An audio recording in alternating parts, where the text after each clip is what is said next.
아마 제가 이제 다음 주에 로마서를 못 나누고요. 다음 주에는 이제 남성교회가 있기 때문에 남성교회 헌신예배가 있습니다. 그래서 못 나누고 그 다음에 마지막 주 3월 마지막 주에 마지막으로 로마서를 나누게 됩니다. 네, 로마서를 이제 제가 말씀드렸지만은 로마서는 참 대단한 말씀입니다. 그래서 로마서를 접할 때마다 감탄이 나올 수밖에 없습니다. 왜냐하면 이 로마서는 구원의 교리를 아주 명확하게 완벽하게 잘 우리에게 전해주고 있고, 또 이렇게 전해줄 교리가 잘 정리될 뿐만 아니라 이 로마서의 짜임새와 구성, 배치 이런 것들이 아주 굉장히 정결하게 잘 되어 있습니다. 그래서 이 로마서를 보면 어떻게 이렇게 정말 짜임새 있고 배치가 이렇게 잘 됐는지를 참 접할수록 읽으면 읽을수록 놀라움을 금치 못할 때가 있습니다. 지난주에 제가 말씀드렸듯이 1장에서 11장까지는 어떻게 돼 있다 그랬죠? 1장부터 11장까지는 이것만은 꼭 기억하시라 그랬죠. 로마서를 읽을 때 1장부터 11장까지는 우리가 구원을 어떻게 받는가, 이 이론적인 교리를 쭉 설명해 주고 있습니다. 이론만 가지고는 안 되거든요. 그러니까 이론만 가지고는 안 되기 때문에 이제 12장부터는 마지막 16장까지는 이론을 기본으로 바탕으로 해서 이제 실천사, 삶을 어떻게 살아갈 것인가, 하나님의 은혜를 입었으면 이제 살아가야 되는데, 이 세상에서 살아가야 되는데 이 세상에 살아가면서 어떻게 살아가야 될 것인가, 이걸 12장부터 이제 쭉 기록해 주고 있다는 겁니다. 얼마나 참 배치가 잘 돼 있어요. 그러니까 이론과 실천은 굉장히 중요합니다. 만약에 이론이 없으면 큰 이력을 발휘하지를 못합니다. 그러니까 이론이 정확하게 서 있어야만 대단하게 일어설 수가 있습니다. 예를 든다면 그래요. 스포츠를 생각해도 그래요. 스포츠를 생각하면 막 등치도 크고 굉장히 웅장한 선수, 힘이 좋은 선수가 말이죠, 운동을 한단 말이죠. 그러면 그 운동선수가 힘만 가지고 운동한 선수는 절대 훌륭한 선수가 될 수 없습니다. 왜냐하면 그 선수가 훌륭한 선수가 되려면 그 힘뿐만 아니라, 예를 들어서 골프를 치면은 골프를 어떻게 쳐야만 잘 치는가, 이론을 배워야 됩니다. 그리고 축구를 하면 축구를 어떻게 해야만 축구를 잘할 수 있는가, 이론이 먼저 정립돼야 됩니다. 그리고 나서 그 이론과 함께 이제 힘을 발휘해야지만 아주 대단한 선수가 될 수가 있습니다. 그와 마찬가지로 우리 크리스천도 마찬가지입니다. 여러분들이 정말 내가 참 하나님 앞에, 여러분 다 우리가 그런 갈망이 있잖아요. 소망이 있고. 어떤 갈망이에요? 내가 정말 하나님의 은혜를 받고 구원을 받았는데 하나님이 보실 때 참 좋은 삶, 아름다운 삶, 하나님 앞에 영광스럽게 정말 해드리고 싶은 삶, 우리가 예수 믿으면 다 그런 갈망을 가지고 있잖아요. 그런 삶을 갈망만 가지고는 안 된다라는 겁니다.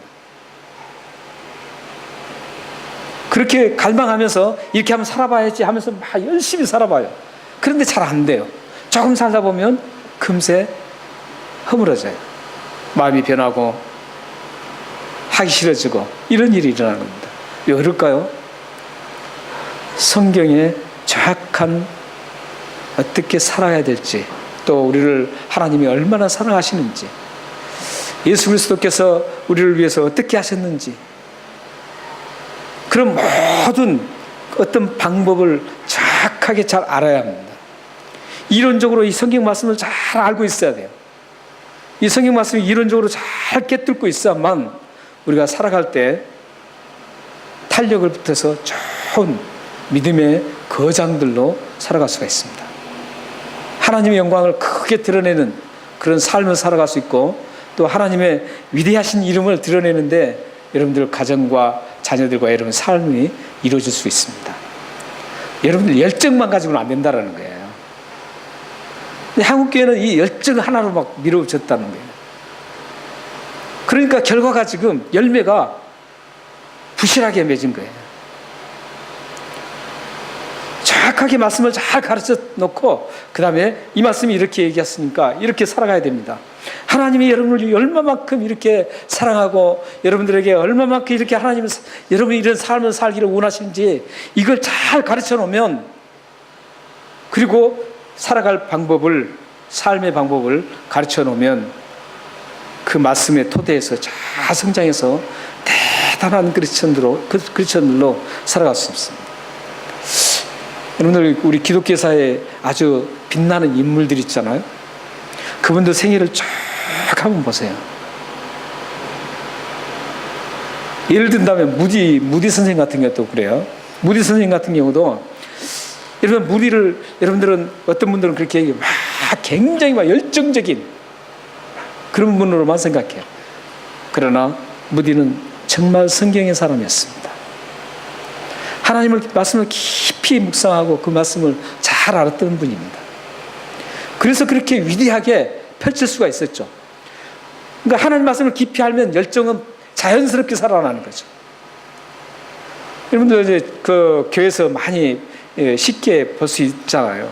이제 제 교회를 얘기한 거 아닙니다. 저도 지금까지 많은 신앙생활하면서 부교육자 생활하면서 전사 생활하면서 이렇게 보면 대단한 열심으로 하는 분들이 많아요. 굉장히 열심으로 해요. 그런데 조금만 가슴이 상처가 되고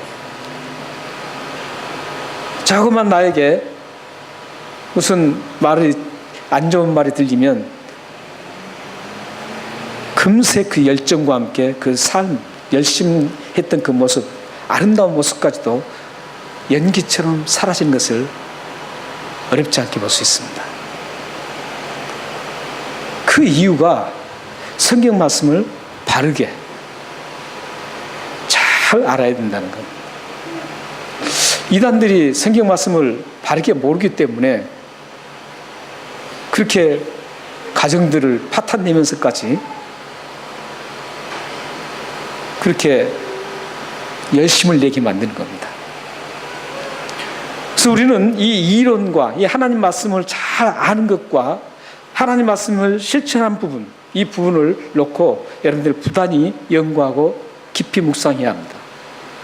성경 말씀은 이 두 가지로 구분되어 있어요. 하나님이 어떤 분이신가, 이런 이론, 하나님이 우리를 얼마나 사랑하시는가, 예수님이 어떠신 분인가, 우리를 어떻게 해서 구원을 시켰는가, 이 부분을 이론적으로 쭉 다 설명해 주세요. 그리고 나서 그렇기 때문에 하나님의 자녀답게 살아가야 합니다. 이 실천 부분을 쭉 얘기하고 있습니다. 성경에 이 두 가지로 기록되어 있어요. 십계명도 마찬가지입니다. 십계명을 보면 맨 앞에 뭐라고 기록된 줄 아세요? 우상을 섬기지 말라, 뭐 쭉쭉 얘기하잖아요. 그 이전에 기록된 게 하나 있습니다. 내가 너희들을 애굽 땅에서 불러낸 여호와께서 이렇게 말씀하십니다. 이렇게. 그건 뭐예요? 여호와께서 어떻게 불렀는가를 쭉 알아라는 거예요. 애굽 땅에서 어떻게 하나님께서 이 이스라엘 백성들을 부르셨는지, 불러서 구원했는지, 하나님의 그 위대하신 그 역사가 얼마만큼 대단했는지 이걸 쭉 알아라는 거예요. 그런 다음에 뭐예요? 구원해냈으니까 이제 나의 백성처럼 살으라고 10계명을 주신 겁니다. 그러니까 성경은 이 두 양대산맥으로 기록되어 있어요. 그래서 지금 우리가 나눈 말씀은 지금까지 어떻게 했어요? 지난주까지는 11장까지 다 우리가 나눌 수는 없었죠. 그렇지만 중요한 부분들, 우리가 어떻게 의롭게 되었는가, 하나님 우리를 사랑했기 때문에 우리를 이렇게 의인되게 만드셨다는 것을 배웠습니다. 그리고 지난주에는 저희들이 이제 이렇게 하나님의 의인된 부르심을 받은 우리들, 은혜를 입은 우리들이 어떻게 살아가야 될 것인가, 그 첫 번째가 뭐였어요? 하나님과 관계를 잘 설정해야 된다는 거죠. 하나님과 관계가 깨진 상태에서는 다음 단계로 넘어갈 수가 없는 거예요. 사람들과 관계, 이 온 우주 만물과의 관계로 넘어갈 수가 없다는 거예요. 그러니까 사람과의 관계를 이전에 맨 먼저 하나님과 관계가 이루어져야 된다는 거죠. 이루어져야 된다는 거죠. 그 관계 이루어진 게 뭘로 나타난다 그랬어요? 삶의 예배로 나타난다는 거죠. 하나님과 관계 속에서. 이렇게 하나님과 관계가 제대로 잘 되면 자연스럽게 사람과의 관계가 어떻게 된다 그랬어요? 잘 아름답게 이루어진다 그랬습니다. 그러니까 하나님과의 관계는 우리가 볼 수가 없다 그랬죠. 볼 수가 없어요. 하나님과 나의 관계가 볼 수 없어요. 내 자신도 잘 몰라요. 그런데 그 열매가 누구를 통해서 드러난다 그랬죠? 사람과 관계 속에서 드러난다는 거죠. 사람과 관계를 보면 그 사람이 하나님과 관계가 어떻다는 걸 알 수 있는 겁니다. 여러분들이 이 두 가지를 잘 기억하시고 먼저 하나님과의 관계를 이제 정립했으면 이제 사람과의 관계를 또 어떻게 해야 되는가를 우리가 또 알아야 되는 것이죠. 그 말씀이 12장에 고스란히 나와 있어요. 12장 이후에는 다 그렇게 돼 있어요. 그런데 이 사람과의 관계도 두 가지로 구분되어 있어요. 사람이라고 다 사람이 아닙니다. 사람은 다 사람이지만 성경은 사람을 두 가지로 구분하고 있습니다. 하나는 뭐냐면 예수님 안에 있는 한 몸이 된 지체, 이 사람 한 부류가 있고요. 또 한쪽 부류는 예수님 밖에 있는 세상 사람들, 이렇게 두 부류로 구분되어 있습니다. 그래서 성경은 사람과 관계를 맺어갈 때 어떻게 맺어가야 될 것인가, 이걸 말씀할 때 꼭 이 두 가지 기준으로 말씀을 하고 있어요. 그러니까 여러분들이 성경을 볼 때 이것은 우리 지체들 가운데서 함께 살아갈 때, 지체들과 함께 커뮤니케이션하고 함께 이렇게 살아갈 때 내가 살아가야 될 그 말씀인가, 행해야 될 말씀인가, 아니면 그리스도 밖에 있는 사람들과 관계에서 행해야 될 말씀인가, 이걸 구분하고 읽으셔야 된다는 거죠. 로마서 12장도 그렇게 구분되어 있어요. 맨 처음 하나님 관계, 그 다음에 사람 관계인데 사람 관계를 두 개로 구분하고 있습니다. 3장에서 13장까지, 그리고 14장에서 21장까지 구분이 되어 있어요. 3장에서 13장까지는 먼저 예수님 안에 있는 지체들과의 관계를 어떻게 하면 살아가야 될 것인가, 이걸 기록해 주고 있습니다. 그리고 14절부터 21절까지는 예수님 밖에 있는 세상 사람들과의 관계를 어떻게 하면 살아갈 것인가, 이렇게 기록되어 있어요. 한번 보십시오. 3절 한번 보십시오. 네. 내가 주신 은혜로 말미암아 너희 각 사람에게 말하노니 마땅히 생각할 그 이상의 것을 품지 말고 오직 하나님께서 각 사람에게 나눠주신 믿음의 분량대로 지혜롭게 생각하라. 그러니까 지금 이 말씀은 누구에게 해당된다 그랬죠? 우리 같은 지체들. 그래서 그 뒤에 보면은 지체들 얘기가 나오는 겁니다. 예수님 안에 있는 지체들을 상대로 했을 때 어떻게 살아가야 될 것인가, 이 말씀을 지금 3절 말씀에 해주고 있고요. 또 다 말씀 못 드리죠. 그 뒤에 보면은 9절부터 13절까지 여러 가지 말씀을 하고 있습니다. 만약 여러분들이 우리 지체들과 함께 내가 다 함께 이렇게 지금 살아가고 있는데 어떤 문제가 있다 생각하면 이 12장 3절에서 15절 말씀을 집중적으로 보셔야 돼요. 집중적으로 보시고 그걸 고쳐나가야 되는 겁니다. 이렇게 살아가야 되는 거예요.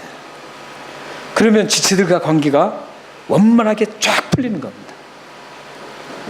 그리고 만약에 내가 세상에 나가서 사람들과 자꾸 부딪히고 자꾸 이게 욕을 먹는단 말이죠.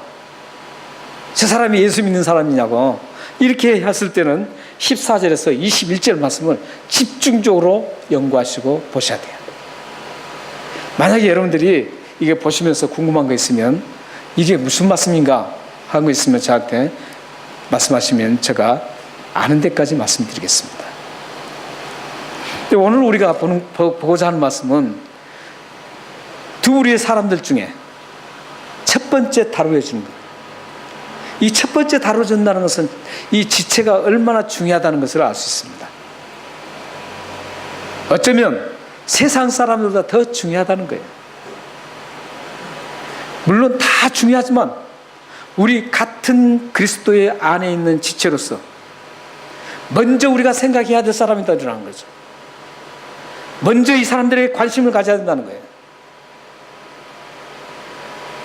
세상 사람들에게 먼저 관심을 갖기 전에 먼저 이 같은 지체에게 관심을 갖고 이 지체들로부터 내가 하나님의 사람으로 인정받아야 된다는 거죠. 그렇기 때문에 이 우리 교회 안에서, 우리 공동체 안에서, 지체들 안에, 우리 교회뿐만 아니에요. 뭐 저 같은 경우 밖에 나가면 목사님들 만나고 또 노예도 있고 뭐 이렇게 있습니다. 노예도 있고 시찰도 있고 말이죠. 그 가서 이제 같이 막 대화를 해요. 근데 그런 곳에서 목사로서 말이죠. 저 사람이 무슨 목사냐 이런 말을 듣는다면 그건 분명히 문제가 있는 거죠. 또 교회 안에서도 마찬가지예요. 혹시 여러분들 중에 저 김석동 저 목사가 저 목사냐 이런다면 저한테 좀 말씀해 주세요. 그러면 제가 깊이 반성하고 제가 이 교회까지도 그만둘 생각을 할 수가 있습니다. 또 그렇다고 해서 말씀 안 해주시면 안 됩니다. 목사 자격이었으면 교회 그만둬야 되죠. 사역 그만해야 돼요. 그래서 이런 우리들의 삶 속에 지체들과의 삶 속에서 정말 지체라는 것을 인정받아야 됩니다. 예수님 믿는 사람답구나. 지체를 인정받는다는 게 어떻게 인정받아요? 정말 예수의 사람이구나. 이거예요. 그러기 위해서는 여러분들이 다른 말씀들이 굉장히 많이 나와요. 그러나 여러분들이 극복할 수 있는 다 읽을 수가 없잖아요. 그러니까 극복할 수 있는 걸 여러분들 저희가 제시해 드렸어요. 3절부터 13절까지 지체 안에서 여러분들이 만약에 내가 좀 갈등하고 내가 좀 더 지체들과 더 좋은 관계를 맺고 내가 정말 지체 안에 있음을 확인하고 싶다면 3절부터 13절을 집중적으로 읽으시면서 묵상하면서 혹시 거기서 부족한 점이 있다면 그 부분을 자꾸 보완해서 하나님 앞에 기도하면서 하나님 제가 이 부분에 지금 약합니다. 하나님 이것을 극복해서 이 좋은 그리스도인이 되게 해주십시오. 기도하시면서 기도는 이렇게 기도하는 거예요. 이걸 위해서 기도했는 거예요. 기도가 뭘 달라고 기도하는 게 기도가 아니에요. 나의 그리스도인이 되기 위한 그 몸부림 그게 부족할 때 하나님 앞에 정말 도움을 요청해서 참다운 그리스도인으로 더 멋진 그리스도인으로 성숙한 그리스도인으로 잘 살아가는 그 모습을 되게 해달라고 하나님 앞에 부족하니까 도움을 요청하는 거예요. 그게 기도예요. 그게 정말 좋은 기도예요. 그게. 그러면 하나님께서 그런 기도를 통해서 내가 좋은 그리스도인으로 하나님 앞에서 정말 쓰임받을 수 있는 멋진 그리스도로 쫙 만들어지면 하나님께서 그 그릇을 사용하기 위해서 물질도 주시고 사람도 붙여주시고 여러 가지를 같이 해주시는 거예요. 구하지 않아도 다 하나님은 다 주시는 거예요. 그런 거 구하는 거 뭐라 그랬어요? 이방인들이 구한다 그랬잖아요. 마태복음 6장에. 그래서 우리는 여러분들이 이 말씀을 잘 보십시오. 그래서 오늘 제가 끝까지 13절까지 다 못 해드려요. 그래서 5절까지만 함께 정말 우리가 그리스도인으로서 지체 안에서 우리가 어떻게 살아가야 될 것인가를 한번 나눠보겠습니다. 3절 아까 제가 우리가 본 것처럼 3절에는 두 가지 말씀을 하고 있습니다. 우리가 지체 안에서 살아갈 때 두 가지를 생각하라는 겁니다. 하나가 어떤 겁니까? 마땅히 생각할 그 이상의 생각을 품지 말라는 것. 이건 무슨 말씀이에요? 마땅히 생각할 그 이상의 생각을 품지 말라. 어떤 말씀 같습니까? 이걸 한마디로 말씀드리면 자기를 너무 과대평가하지 말라는 겁니다. 겸손하라는 겁니다. 이 과대평가가 굉장히 자기도 모르게 내가 좀 더, 당신보다는 더 이랬을 때 문제가 굉장히 심각해집니다. 그걸로 인해서 사람들이 많은 상처를 받습니다. 지체 안에서 그 지체 의식에서 내 자신이 그렇다고 인정받느냐? 절대 인정 못 받습니다. 왜냐하면 그 의식은 하나님이 싫어하시기 때문에 그래요. 내가 당신보다는 좀 더 알아. 목사 같은 경우는 말이죠. 내가 당신보다는 성경을 더 잘한다. 쫙 안다. 이런 의식은 참 위험한 사상입니다. 내가 아는 것도 있지만 모르는 것 더 많습니다. 더 많아요. 얼마나 이 방대합니까? 하나님 말씀이. 그리고 내가 당신보다 더 그리스도인답게 살아간다. 이런 의식. 그렇기 때문에 만약에 내가 형제보다도 자매보다 더 내가 좀 더 하나님 백성답게 좀 더 잘 살아간다. 이런 의식을 가지면 자연스럽게 어떻게 행동이 일어날까요? 그런 의식을 가지고 그 사람을 바라보면 그 사람이 참 가소롭게 보이죠. 하찮게 보인다는 거죠. 그리고 뭔가 해주고 싶어요. 이런 의식은 그래서 오늘 말씀에 자신을 절대 과대평가하지 말라는 거죠. 겸손하게 생각하고 살아가라는 겁니다. 그리고 또 하나가 있죠. 오직 하나님께서 각 사람에게 나눠주신 믿음의 분량대로 지혜롭게 생각하라는 것. 이거 무슨 말씀일까요? 하나님께서 각 사람에게 나눠주신 믿음의 분량대로 하라는 것. 이게 하나님이 주신, 나에게 주신 그것을 믿음으로 잘 알고 그걸 사용하라는 겁니다. 그 분량만큼. 그러니까 어쩌면 조금 비슷한 의미도 있지만 이 뒤에 나오는 말씀은 실질적인 행동 속에서 얘기고 그 앞에 것은 생각 속의 얘기입니다. 이 둘은 연관성이 있죠.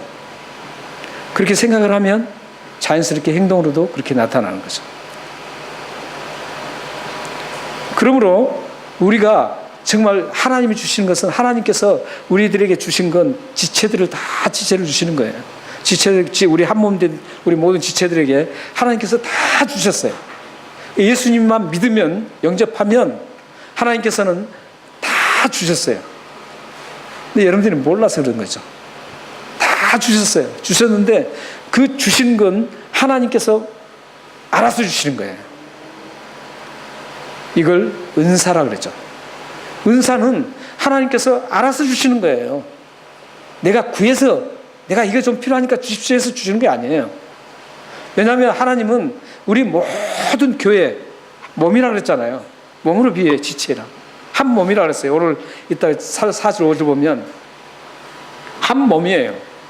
한 몸인데 이 한 몸에 손이 2개 있어야 될 걸 알아요. 하나님은. 손가락이 10개 있어야 될 걸 압니다. 발이 2개 있어야 될 걸 알고, 눈이 2개 있어야 될 걸 알고, 코가 하나가 있어야 될 걸 알고, 하나님은 다 아세요. 보이지 않는 창자는 하나인 거, 대장이 하나고, 소장, 이게 다 하나님을 아시는 거예요. 그렇기 때문에 이 배치를 하나님이 다 아시는 거예요. 배치를. 어떤 분은 손 역할을 할 수 있도록 손이 되게 하고, 어떤 분은 입이 되게 하고, 이렇게 다 눈이 되게 하고 귀가 되게 하고 다 배치를 시키는 겁니다. 그래야지 한 몸이 되잖아요. 예수님이 머리 되시고, 우리의 이 머리 되신 분은 예수님이시고, 이 밑에 지체들 모든 것들은, 여기 붙어있는 모든 지체들, 머리라는 것은 이 머리만을 의미하지 않고 통제하는 것을 의미합니다. 우리의 모든 것 되신다는 그런 뜻입니다. 그래서 이런 모든 지체들은 하나님께서 알아서 다 배치하시는 거예요. 내가 말이죠, 귀란 말이에요. 귀인데 하나님 제 귀하기 싫어요. 아니면 귀 하나 갖고 부족해요. 그러니까 귀를 한 3개 주세요, 4개 주세요 한다고 해서 그러면 어떻게 되겠어요? 괴물이 되잖아요. 손도 마찬가지잖아요. 손도 내 손욕하라니까 피곤해요. 막 지고 하니까. 다리 같은 건 또 굉장히 힘들게 일하는 파트잖아요. 발을 쓰면 잘 안 되잖아요. 걸어가서 모든 거 할 때마다 발이 가야 돼요. 그런데 발이 말이죠, 너무 힘들다고 말이죠. 이 2개 갖고는 안 되겠습니다. 4개가 있어야 되겠습니다. 그러면 동물이 되는 겁니다. 사람이 아니라. 하나님은 이렇게 각자에게 배치를 하나님이 다 알아서 하세요. 그러니까 그게 믿음의 분량대로 받는 겁니다. 우리가 하나님이 주신 대로 우리는 받아요. 그리고 그걸 감사해야 되는 거예요. 그리고 그 감사하면서 그걸 우리 지체들을 위해서 쓰는 거예요. 하나님께서 이렇게 우리들에게 이렇게 우리 모든 배정을 해주신, 배치해서 우리에게 은사를 주신 이유가 4절 5절에 나온 겁니다. 자, 4절 5절 한번 읽겠습니다. 함께 읽겠습니다. 자, 시작. 우리가 한 몸에 많은 지체를 가졌으나 모든 지체가 같은 기능을 가진 것이 아니니 이와 같이 우리 많은 사람이 그리스도 안에서 한 몸이 되어 서로 지체가 되었느니라. 여보세요, 같은 기능을 가진 것이 아니라 그랬죠. 그리고 여기서 중요한 것은 한 몸에 많은 지체가 있다는 것. 그래서 한 몸이지만 다른 지체가 있다는 거죠. 다른 걸 우리가 인정을 해야 된다. 다름. 우리는 참 다름에 대해서 인정하기를 참 싫어하는 속성을 갖고 있죠. 모든 게 나와 좀 같아야 돼요. 같아야만 친구도 되고, 같아야만 교회에서도 말이죠, 더 가깝게 지내면서 말이죠, 막 이렇게 서로 커뮤니케이션 교제도 막 깊이 하고 막 그렇죠. 그런데 한번 보세요. 오늘 기능이 다 다르다는 거예요. 달라요. 이 다름을 어떻게 함께 조화롭게 하느냐가 우리 교회에, 우리 공동체에 하나님께서 사명으로 주신 거예요. 그렇기 때문에 우리들은 어떻게 해야 되겠어요?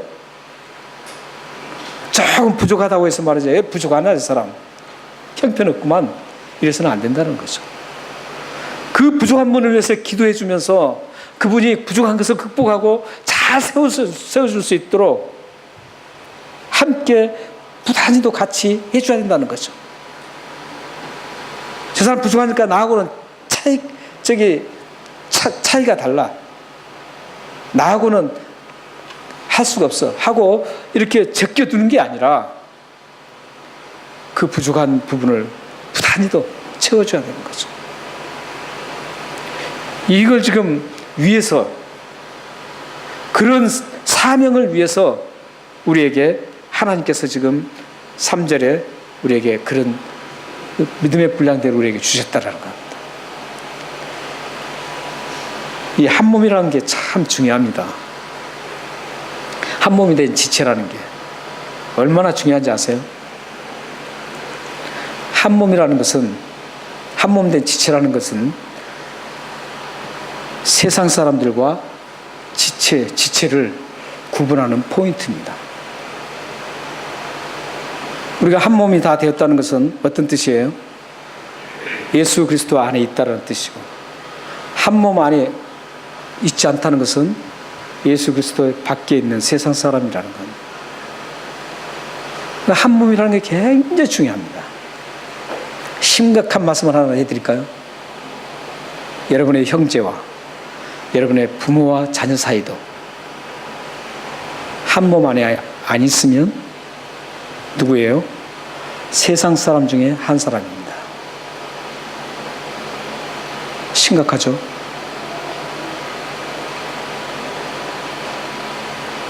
더 심각한 말씀 드릴까요? 이 한 몸 안에 안 있으면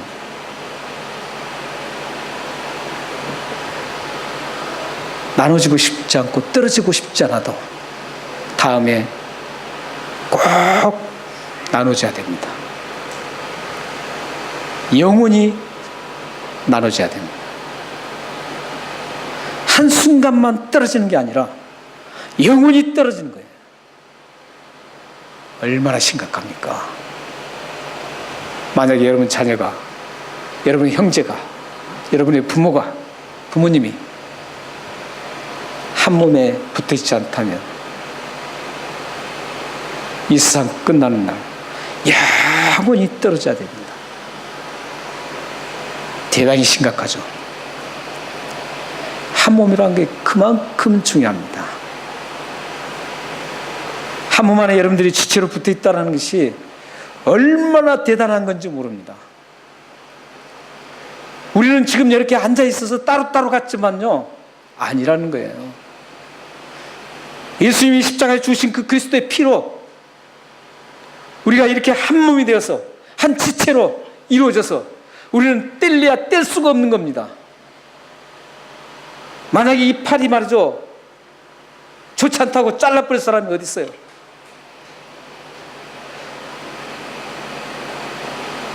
이 귀가 말이죠, 싫다고 잘라버릴 사람이 어디 있냐고요. 귀가 잘 안 들려도 이 귀를 자르는 사람 없습니다. 저도 이명이 있거든요. 그래서 잘 안 들릴 때가 있어요. 그래도 귀를 소중하게 여겨요. 마찬가지예요. 우리 지체들 안에 저 사람이 왜 나를 그렇게 힘들게 하나 하면서 그 사람을 잘라버리려고 하는 것은 하나님이 굉장히 좋아하지 않습니다. 우리는 잘라칠 수가 없는 거예요. 우리는 버리려고 해도 버릴 수가 없고 떨어지려고 해도 떨어질 수가 없는 하나의 지체 안에 있다는 거죠.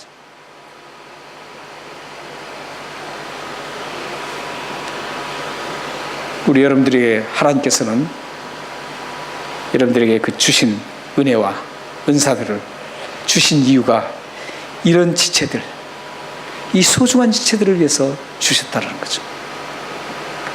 특히 은사는, 달란트는 예수 안에 밖에 있는 사람들에게도 공유하고 사용하도록 주셨어요. 제가 항상 말씀드리죠. 달란트하고 은사는 다르다고. 달란트는 축구를 잘하고 또 노래를 잘하고 악기를 잘 다루고 운동을 잘하고 이런 것들은 다 달란트예요. 그런데 은사는, 성경에 나오는 은사는 또 틀려요. 그 은사는 예수 믿는 사람에게만 줘요. 그런데 그 은사는 어떤 은사냐면 이 지체들을 위해서 줬다고 그래요. 지체들을 세우기 위해서. 달란트는 다른 사람들에게 마음껏 사용하라고 주신 거예요. 그러니까 예수 믿는 사람은 두 가지를 가지고 있는 거예요. 달란트와 은사를 두 가지를 가지고 있어요. 그러니까 더 축복된 자들이죠. 이 두 가지를 잘 사용하는 거예요. 은사를 가지고 우리 지체들을 잘 섬기고 높아지지 않고 겸손하게 나에게 주신 그 은사, 주신 만큼, 하나님이 알아서 주신 만큼 그 은사를 가지고 아름답게 섬겨서 그 섬김으로 인해서 하나님이 드러나고 십자가에 죽으신 예수 그리스도가 진짜로 우리 죄를 위해서 죽으셨다라는 것을 모든 사람들에게 선포하면서 살아가는 겁니다. 달란트는 믿지 않는 사람들에게 다 사용하는 거예요. 아름답게 사용해 하는 겁니다. 사랑하는 여러분, 만일 여러분들이 우리 지체 안에서 자꾸 높아지고 내가 좀 더 낫다라고 생각하는 그 의식, 또 나는 하나님 주신 것보다도 더 많은 것들을 더 쏟아서 내 해야 되겠다라는 그 의식, 참 위험합니다.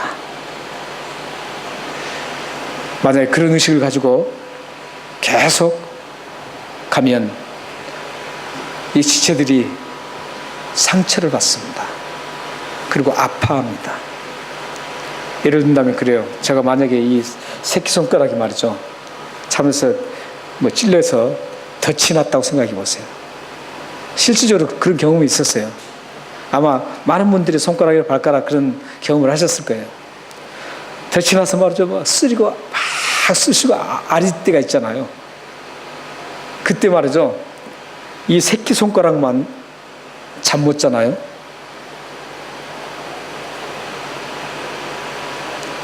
아니죠. 이 새끼손가락 그 조그만 부분 때문에 내 자신이 잠을 못 자요. 내 전체 육신이 잠을 못 자는 거예요. 여러분들이 만약에 한 지체를 아프게 하고 상처를 주면 어떤 일이 있는 줄 아세요? 나는 괜찮아 그럴 것 같죠? 절대 그렇지 않습니다. 영적으로 그분은 분명히 마이너스가 됩니다. 그리고 공동체 자체도 그 영적으로 축 처지기 시작합니다. 그리고 그 자신도 영적인 고통이 심각하게 이루어집니다. 그리고 여러분들 쉽게 알 수 있어요, 그걸. 예를 들어서 제가 말이죠, 우리 형제 자매 중에 한 분에게 막 못되게 하고 왔어요. 제가 집에 와서 편안하게, 오늘도 내가 참 한바탕 딱 해서 너무 시원하다, 그렇게 하고 잘 주무실 분이 계신가요? 그렇다면 그분은 이 지체 안에 붙어 있는 분이 아닙니다. 정상적인 지체 안에 붙어 있는 분은 내가 왜 또 그렇게 실수를 했나, 가슴 아파합니다. 잠을 못 이루고. 그 고통이에요. 그 고통을 여러분들이 당하지 않으시려면 어떻게 해야 되겠어요? 고통을 줘서는 안 된다는 거예요. 근데 그 고통을 주는 그 기준이 어떨 때 고통을 준다고요? 나를 과대평가해서 너는 나보다 더 아니라고 그런 의식이 있을 때 이런 아픔이 일어날 수 있습니다. 사랑하는 성도 여러분, 우리 다같이 베드로전서 4장 10절을 읽고 함께 말씀을 마치겠습니다. 시작. 각각 은사를 받은 대로 하나님의 여러 가지 은혜를 맡은 선한 청지기같이 서로 봉사하라. 저기 보면 각각 은사를 받은 대로 하나님의 여러 가지 은혜를 받은 선한 청지기처럼. 청지기라는 건 뭐죠? 맡아서 그냥 수행하는 사람 말입니다. 그러니까 선한 청지기처럼 하나님 주신 그 은사를 참 아름답게, 참 내가 가진 것만큼 아름답게 잘 봉사하신다면 여러분들에게 하나님의 은혜를 누릴 수 있을 것입니다. 여러분이 가진 은사, 여러분이 가진 달란트, 여러분이 가진 것들을 하나님께서 주신 목적이 이유가 있습니다. 우리 지체들을 위해서, 많은 이웃들을 위해서 아름답게 사용해서 주님을 크게 영광스럽게 드러내는 그런 삶이 되기를 원하고 계십니다. 여러분 가정과 여러분 삶과 여러분의 모든 자녀들 위해 이러한 놀라운 축복이 임하기를 주님으로 축원합니다. 기도하겠습니다.